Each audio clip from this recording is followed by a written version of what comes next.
It got me to thinking about how wealthy people can be extremely generous. It got me to thinking about how every time I see a coin on the ground and I go to pick it up, it can be a conversation starter. Hey, God, let me check myself. Am I putting my trust in you? Or am I trusting in my own time, effort, and energy and all of my own resources? Am I putting all of my trust in myself, therefore carrying an undue amount of burden on my shoulders? Wow. And then to be reminded to even think clearly about, man, just be careful about those things that we absolutely state to ourselves. We know that this is never going to happen for us ever again, so we might as well.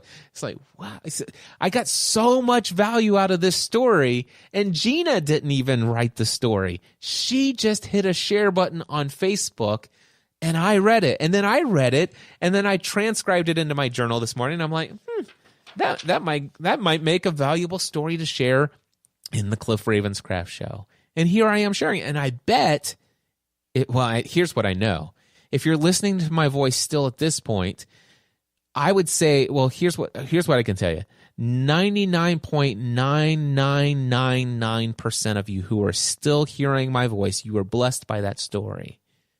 In some way, it spoke to you in some way. Maybe not maybe it spoke to you exactly the same ways that it did to me. Maybe something I shared emphasized how it spoke to you. And maybe it spoke to you certain things that I haven't even mentioned. Maybe it spoke to you in a unique way that it didn't even occur to speak to me. But I know for a fact it spoke to you. Anyway, so, okay, here's what I did. I did create an outline in my journal today. I said, okay, here are some things that I could consider for the Cliff Ravenscraft show. The story of pennies are plentiful and God is patient. There, got it. I got the post from Instagram from April Shannon, shared it. How about this one? Worst day ever poem. Have you ever heard of the worst day ever poem?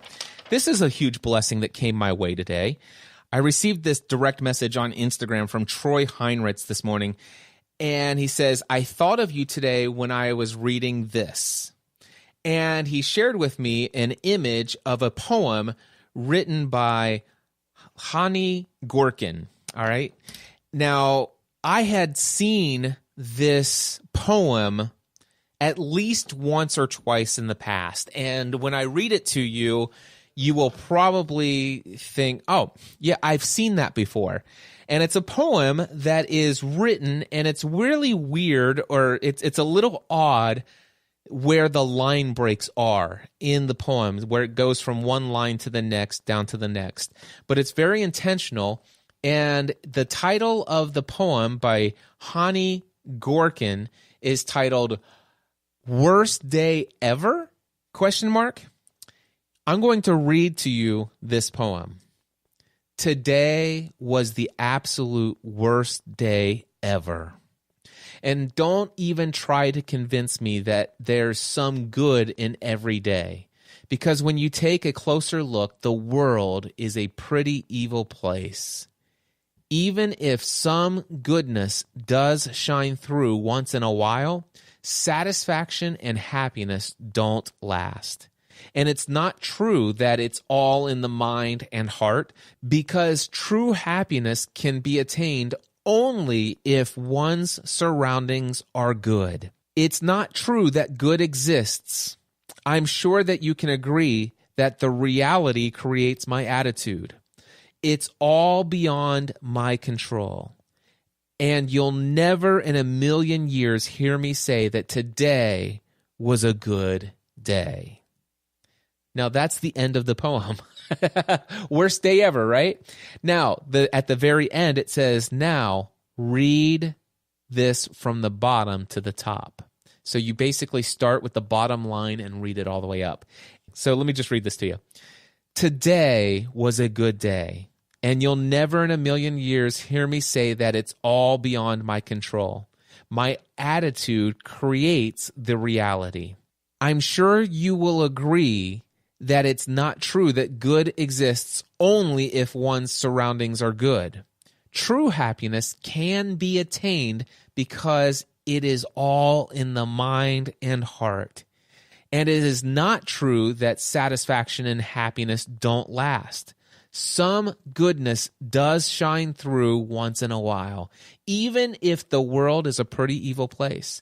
Because when you take a closer look, there's something good in every day. And don't try to convince me that today was the absolute worst day ever. Oh my gosh. Look this up. Just do a Google search for Worst Day Ever poem. It is by Hani Gorkin. And get this, I did some research because I'm like, that's who I am.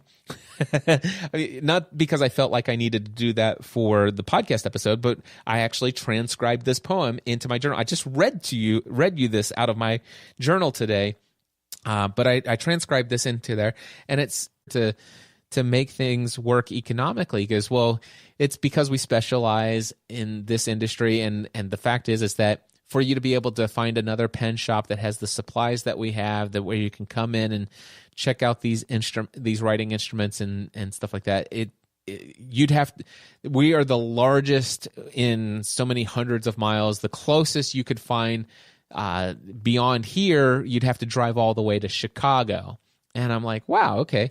And so I had never written in my entire life with a fountain pen before. And so this guy obviously had a passion for fountain pens, and they had one out there, and he was talking about, the benefits of having a fountain pen. He talked about how people started getting carpal tunnel and all this other stuff with ballpoint pens, and how hard you have to press and all this other stuff. And, he was making a great introduction to the fountain pens. We weren't interested in fountain pens. That's not why we were there. We didn't even buy a fountain pen at the time. But the thing is after Stephanie's like, man, I think I might like to have a fountain pen. And you would think that we would go back down there. Cincinnati, believe it or not, is not far from our home, but to go down there is not convenient. And I was like, man, it would be kind of nice to have a fountain pen. And so I wondered if you could find fountain pens on Amazon. And so I found a fountain pen on Amazon, this company called Dryden Designs. And so I order one for myself, and I order one for Stephanie, and got these ink cartridges, and turns out we got this thing, what's called a medium nib, and it works. It was nice, but the problem is the ink flowed too fast and all this other stuff. And so I'm like, that's it. I can't write as neatly as I would like to write. And so I ordered myself a fine tip nib pen from Dryden Designs.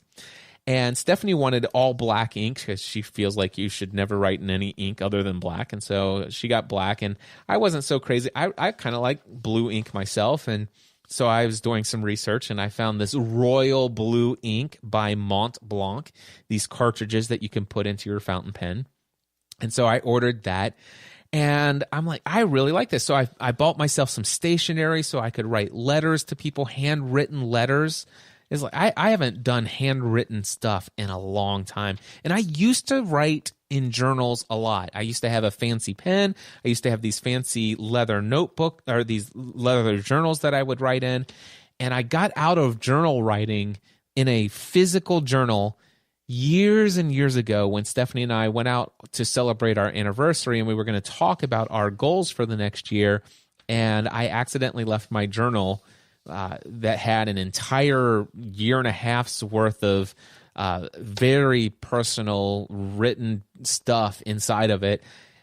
And somebody picked it up out of the bathroom where I had left it, unfortunately. And when I realized that I didn't have my journal with me, where I had set it down on the sink in the bathroom, I went back and it was gone. So ever since then, I'm like, okay, I don't know that I ever want to just put all of my thoughts into a physical journal that I might leave somewhere.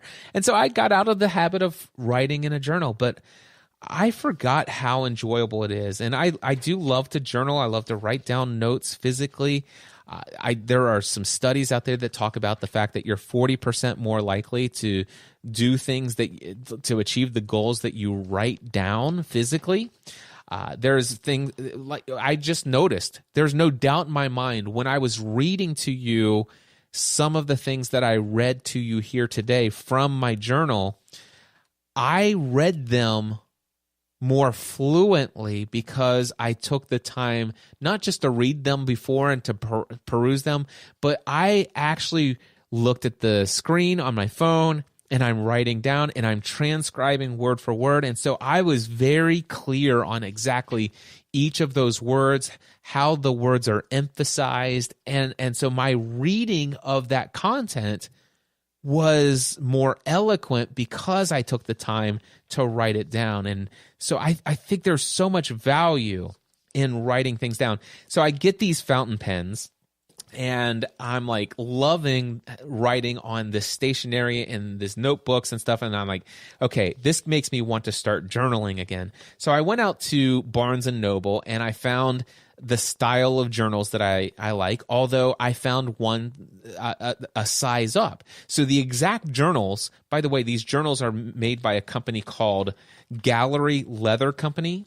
It's called the Gallery Leather Company Incorporated. Anyway, so I found the exact journal that I like. It's, if you can imagine, it's a genuine leather journal. It's embossed with the word journal on the front of it. And I found one that's called, it's a large desktop version. It's got gold leafing on the outside of it, so it's kind of nice that way. It's got ruled lines in the paper, so that I can go in there. It's not as thin as I might like, but it's not, certainly not any wider ruled than, I don't like the really wide ruled notebooks. So I'm really digging this. And then I came back and I'm like, okay, this is the exact journal I want. And then I'm like, I wonder when I run out of this, what if Barnes & Noble doesn't have this? I wonder if these are available on Amazon. And I found Gallery Leather Company does sell these on Amazon. And not only that, but they have it in different colors. I can get it in blue leather. I can get it in other colors as well. So I've been journaling a lot. I've been writing a lot. I've been taking tons of notes. I've been putting my to-do lists and it's just like I'm physically writing things like crazy and I'm enjoying it. It's giving me a whole new appreciation for writing, and I absolutely love my royal blue ink inside of my Dryden Designs fine nib tip fountain pen. Very cool stuff. And, some of the things that I see normally on Instagram and on Facebook and these quotes, and sometimes I'm like, oh, that's neat. And I might screenshot it and put it in my phone and never think of it again. But, because I am in the practice now of physically writing and journaling things, when I see quotes, I like to go and write them in here. And so there's so much value for me in writing things down. Just the fact that I have this new pen, this new writing instrument, it's just something new and exciting for me. It's just got me more passionate and excited about doing these things. So there are several reasons why I like to write it down for all of those reasons, but there are some disadvantages. There's no copy and paste. Like I had a habit of writing everything into my GoodNotes application. And while that's all fun and nice, the GoodNotes would allow me to, if I chose to write down a to-do list, if I wanted to drag and drop things and rearrange the order of that list, it was real simple to do. You don't do that in here. The other thing is that because I've spent so many years in autocorrect, my spelling isn't great. And so with the iPad, if I was handwriting notes, I could easily use the erase tool and start over. In my notebook, I just cross out the word and rewrite it the correct way. And but you know what? I do love it. And the question is, well, first of all, I don't have a copy of it everywhere I go.